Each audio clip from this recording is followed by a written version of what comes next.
Timothy Snyder is a professor of history at Yale University and the author of this new book on tyranny, 20 Lessons from the 20th Century. Thanks for joining us. Welcome to Wilson Center Now. Very glad. When a Washington Post review says, a slim book that fits alongside your pocket constitution and feels only slightly less vital. High praise. You don't expect me to comment on something like your comparison that. to the Constitution. I will say though that this is by far the most American thing I've ever done, and I do begin with the founding fathers and the Constitution for maybe a slightly unusual reason, which is that they, like me, are looking back on the history of democracy and republics. They looked at the history of ancient Greece and Rome and said, "Aha, there are lots of traps," and they wrote the Constitution to try to avoid those traps. We can now look back on 2 more centuries of democratic failure and draw our own lessons. And the point of the book is that we should follow their example, learn from the past, and try to avoid some of those traps, which may now be a little bit closer than we would like to think. A scale of 1 to 10, how concerned should we be? 1, complete complacency because there's nothing to worry about. 10, we're on the verge of a really dark turn. That's a tricky question because I don't think it's really about emotion. I worry that we get into this business of things being frightening or scary. I've noticed that Americans have started to use the word scary a lot, right? Which I think of as kind of a word that kids use. I think we have very good reason to be concerned that our constitutional regime will change in a fundamental way.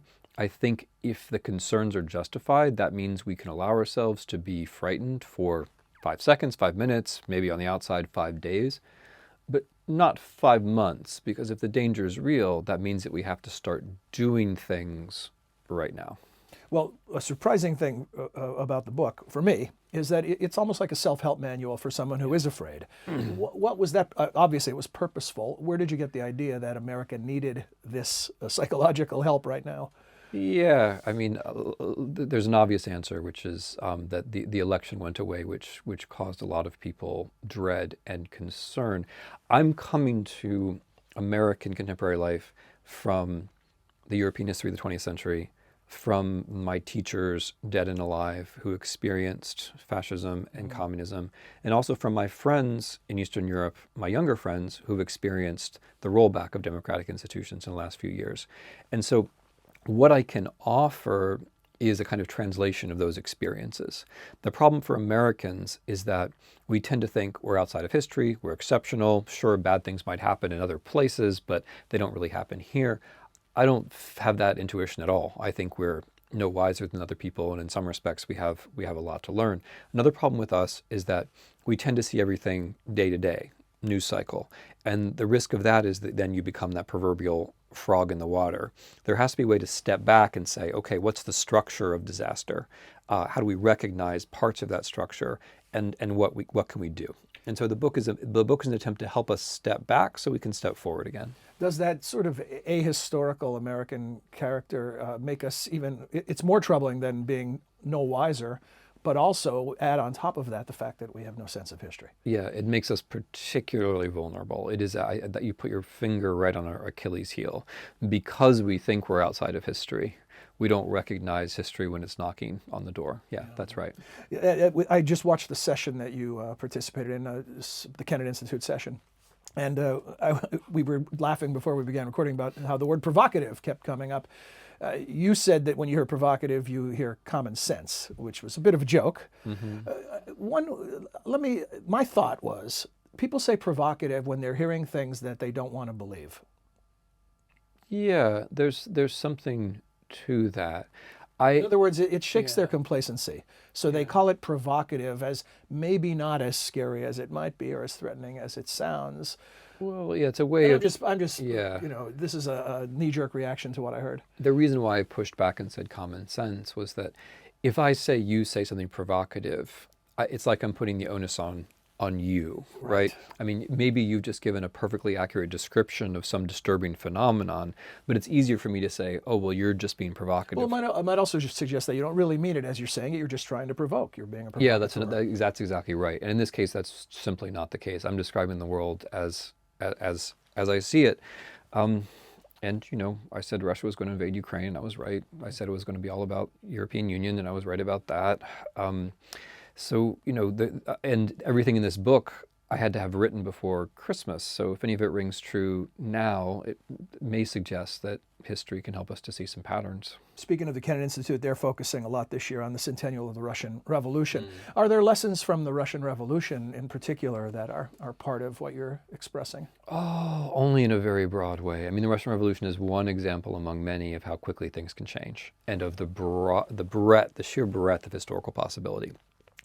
That period from 1917 to 1922 was a period when many strange things were possible. I think today is a bit like that. We can't say exactly what's going to emerge, but one shouldn't be too surprised if something odd and unusual emerges. And then, of course, there are particular lessons having to do with the experience of communism.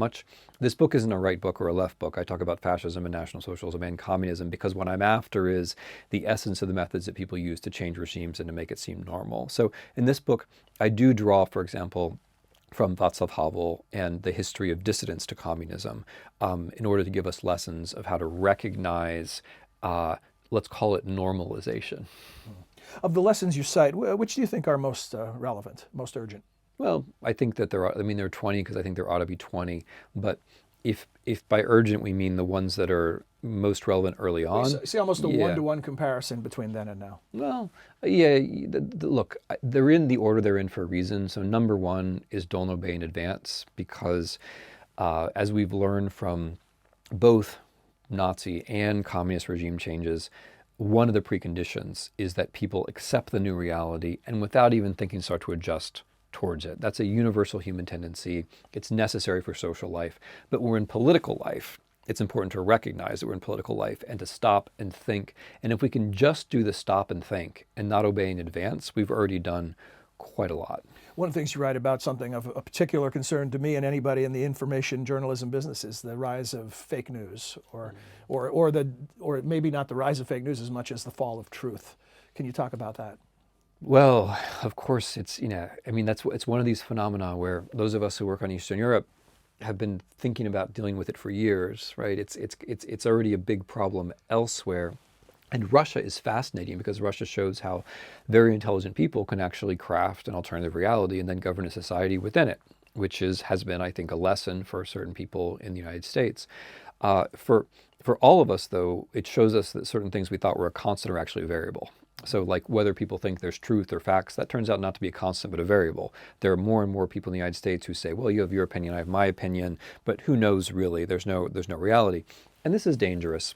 If there isn't factuality, it's very hard to have trust. And if there isn't trust, it's very hard to have the law, not to mention democracy. The other thing which is worth mentioning is that this whole business of denying that there are facts is actually that's the intellectual move that you make towards fascism. Fascists are the ones who say, well, we don't care about the Enlightenment. We don't care about drawing conclusions. For us, it's all about feeling. Redefine reality in a self-serving manner. Yeah, politics is about generating a myth which draws everyone in but leaves me at the top. Mm-hmm. Well, what would lead us to the current president, Donald Trump. His critics say he's an existential threat to democracy as we know it in America. His supporters say, no, I know you're taking him literally when you shouldn't, and he's just not a typical politician. Yeah, well, I mean, if it turns out that Donald Trump is some kind of crypto, liberal social democrat whose great concern is for the regularity of elections and who has a hidden interest in the law and so on and so forth, that'd be great. I'd be cheered, and I'd be happy to say, oh, I didn't need to write this book. But it seems to me that there's enough evidence on the other side of the scale that it's worth taking precautions. And one thing that we do know from history is that the attitude of, this isn't really such a big deal, that attitude is itself action. And that attitude makes bad consequences more likely. Yeah. So is this a handbook? Do you want people to become part of a movement when they read this? It's definitely a handbook. I mean, you might remember my other books are bigger and heavier. It's literally meant to be held in the hand, to be in the pocket, in the purse, to be carried around, to be read and reread. It's very short. It's meant to be a condensation of the wisdom that I think I've understood from people who have experienced much more and a call than to action.